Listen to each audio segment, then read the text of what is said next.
brought to you by Nova शुद्ध घी। जब जब खाए दिल खुश हो जाए, सदियों का नोवा शुद्ध देसी घी, सपना स्वस्थ भारत का। I love घी। मध्य प्रदेश में जहरीली कफ सिरप पीने से अब तक 16 बच्चों की मौत हो गई है। इस पूरे मामले ने हड़कंप मचा दिया है। आपको बता दें कि छिंदवाड़ा के अलावा बैतूल के भी 2 बच्चों की मौत की खबर सामने आई है और इन मौत का आंकड़ा जो है वो 16 तक पहुंच गया है। इस पूरे मामले में मोहन सरकार ताबड़तोड़ कार्रवाई कर रही है।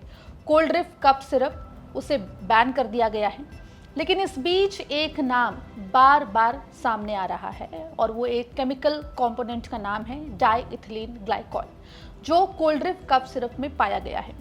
सवाल ये है कि आखिर डाइइथिलीन ग्लाइकॉल होता क्या है, इसकी कितनी मात्रा जो है वो किसी भी दवाई में इस्तेमाल की जा सकती है, आखिर ये इतना जहरीला क्यों है।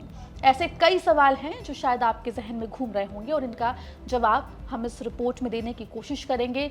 साथ ही कफ सिरप जो है कोल्ड ड्रिफ्ट, उसमें कितनी मात्रा में डाइइथिलीन ग्लाइकॉल पाया गया है, ये भी जानकारी हम आप तक पहुंचाएंगे। नमस्कार, आप देख रहे हैं एमपी तक स्पेशल और मैं हूं आपके साथ आकांक्षा ठाकुर। देखिए, मध्य प्रदेश में उस वक्त हड़कंप मच गया जब छिंदवाड़ा जिले से एक के बाद एक कई बच्चों की, मासूमों की मौत की खबर निकलकर सामने आई।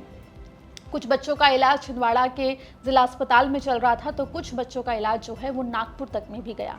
आपको बता दें कि अब तक इन बच्चों की मौत का आंकड़ा 16 हो गया है। छिंदवाड़ा के अलावा बैतूल से भी 2 बच्चों की मौत की खबर निकलकर सामने आ रही है। प्रशासन के बीच में आपको बता दें कि हड़कंप मचा हुआ है। मामले में सबसे पहले तो इस कफ सिरप को, जिसे जानलेवा बताया जा रहा है, उसे मध्य प्रदेश में बैन कर दिया गया है। पूरे प्रदेश में इस कफ सिरप की बिक्री पर रोक लगा दी गई है। आपको बता दें कि जब बच्चों की लगातार मौत की खबर सामने आई तो सबसे पहले किडनी फेलियर वजह निकलकर सामने आई, लेकिन इतने छोटे और मासूम बच्चों के किडनी फेलियर, वो भी इतने सारे बच्चों का किडनी फेल हो जाना अपने आप में बहुत बड़ा सवाल था। जिसके बाद जब जांच की गई तो कोल्ड ड्रिफ्ट कप सिरप की वजह से बच्चों की किडनी को नुकसान पहुंचा है, ये खबर निकलकर सामने आई। आपको बता दें कि कोल्ड ड्रिफ्ट कप सिरप के सैंपल को जांच के लिए लेबोरेटरी में भेजा गया और ये जो रिपोर्ट है इस वक्त जो मेरे हाथ में है, ये उस सैंपल जांच की रिपोर्ट है जो ये बताती है कि कोल्ड ड्रिफ्ट कप सिरप दवाई नहीं बल्कि बच्चों के लिए जहर साबित हुआ है। आपको बता दें कि इस रिपोर्ट में साफ तौर पे लिखा गया है कि कोल्ड ड्रिफ्ट कप सिरप का जो सैंपल भेजा गया था जांच के लिए, वो सभी मानकों पर फेल पाया गया है।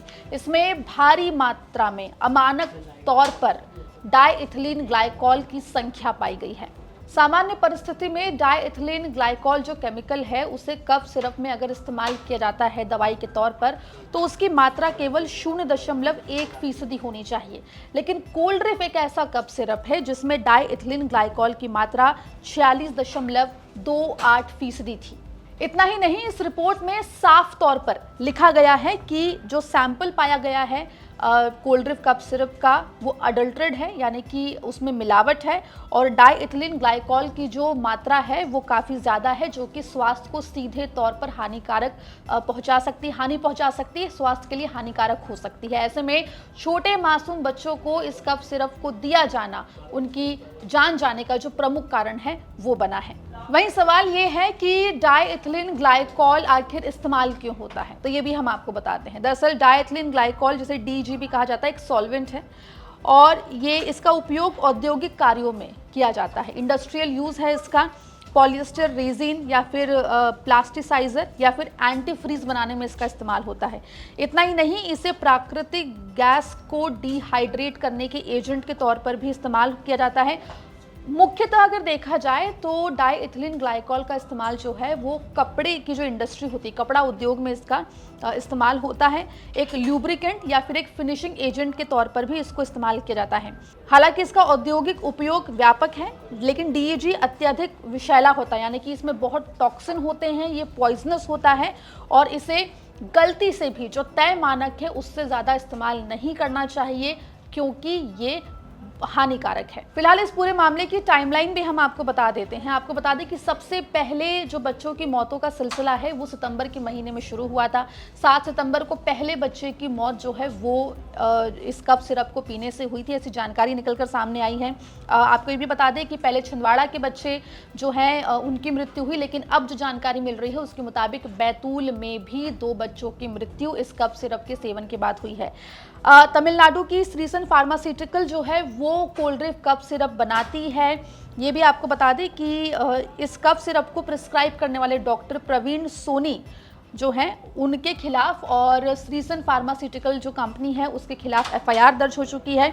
इसके अलावा जबलपुर के कटारिया फार्मास्यूटिकल जो कि इस कफ सिरप का डिस्ट्रीब्यूटर है उसके खिलाफ भी एक्शन लिया गया है, उसके गोडाउन को सील किया गया है। पूरे प्रदेश में जैसा कि हमने आपको पहले भी बताया है कोल्ड्रिफ कफ सिरप को बैन कर दिया गया है। वहीं सेंट्रल ड्रग कंट्रोल ऑर्गेनाइजेशन ने तमिलनाडु में श्रीसन फार्मास्यूटिकल की फैक्ट्री के खिलाफ कार्रवाई शुरू कर दी है, ये भी खबर निकलकर सामने आ रही है।